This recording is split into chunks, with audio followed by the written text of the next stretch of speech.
এই যে দুনিয়ায় সৃষ্টি করেছেন কে? গাছপালা, নদী, নালা, মানুষ কে সৃষ্টি করেছেন? এই গাছ কার? আমরা কি কারোটা চুরি করে খাইতেছি? কাটা খাইতেছি? কারো আমরা দোষ দিতে পারবো কেউ?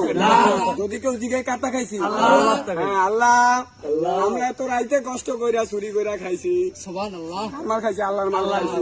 আল্লাহ তুমি তো দেখছো না? আল্লাহ এত কষ্ট কইরা কইরা ডাব খাইতাছি, তুমি ভুল বুঝো না। তুমি তো দেখছো, তুমি সৃষ্টি করেছো, তোমার মাল খাইতাছি, আমরা তোমার বান্দা, আমরা কারো জিনিস চুরি করিয়া খাই না। আল্লাহ যদিও কেউ চোর বলে, তার বিচার তুমি কইরো। আমরা জানি কালকে এলাকায় সমালোচনা করবে, কি করছি আমরা? চুরি করছি। আমরা কি চুরি করেছি? চুরি করি না। আমরা নিজেকে ফল আল্লাহ আমাকে তৈরি করছে, আল্লাহর মাল আমরা খাইতেছি। এখানে যারা আছে সবাই হয়েছে।